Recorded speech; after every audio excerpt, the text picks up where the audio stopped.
ठाणे महानगरपालिका आणि वन खाते यांच्या माध्यमातून डी डायभाय अँड कंपनीने 2800 कोटींचा टीडीआर घोटाळा केला आहेच. मात्र 94 एकरचा सुमारे 4000 कोटींचा घोटाळा लपवण्याचा खरा डाव टीडीआर मागे असल्याची माहिती राष्ट्रवादी काँग्रेस शरदचंद्र पवार पक्षाचे राष्ट्रीय सरचिटणीस डॉक्टर जितेंद्र आव्हाड यांनी पत्रकार परिषदेमध्ये दिली आहे. येथील 194 एकरपैकी 94 एकरवरती तरुणाईला बिघडवणारे सर्व धंदे सुरू असून त्यातून भाडे घेऊन कोठारी डी डायभाय गब्बर होत आहे. हे भूखंड विकून त्यातून मालामाल होण्याचा हा प्रयत्न असल्याचा आरोपही डॉक्टर जितेंद्र आव्हाड आणि राष्ट्रवादी काँग्रेस शरदचंद्र पवार पक्षाचे जिल्हाध्यक्ष मनोज प्रधान यांनी केला आहे.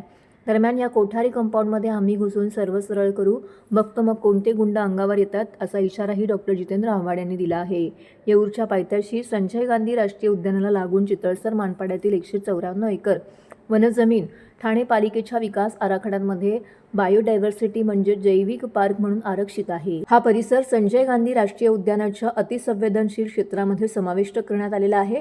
तरीही आज 2800 कोटींचा टीडीआर देण्याची प्रक्रिया ठाणे महानगरपालिकेने सुरू केली आहे.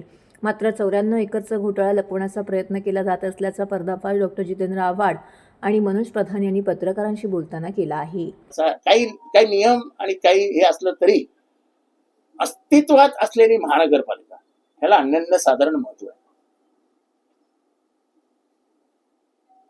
लोकसभा, विधानसभा आणि महानगरपालिका म्हणजे 3 टायर सिस्टीमची आपल्याकडे प्रणाली आहे.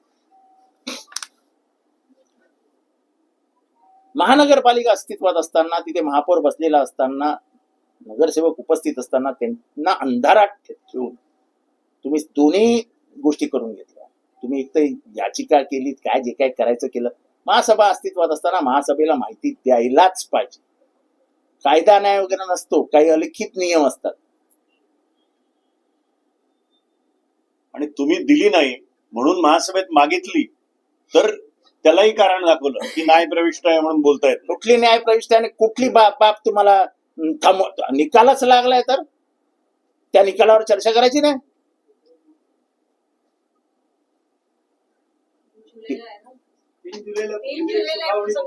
आता 3 जुलैला हायकोर्टात 3 जुलैला ती तुमच्यावरती जी काय अवमान याचिका आहे त्याची सुनावणी. त्याच्याशी काय करायचं आम्हाला? तुमचा अवमान झाला, खड्ड्यात गेला, आम्हाला काय घेणं देणं? ठाणेकरांना काय घेणं देणं? मग त्याच्याने महापालिकेत चर्चा घ्यायची नाही. अरे वा, अरे वा.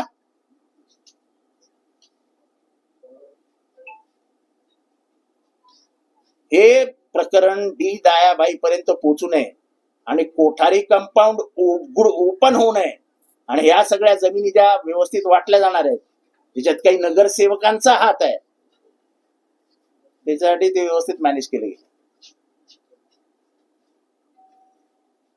मी यादी देऊन सांगतो कुठला बिल्डर कुठली जमीन घेणार आहे.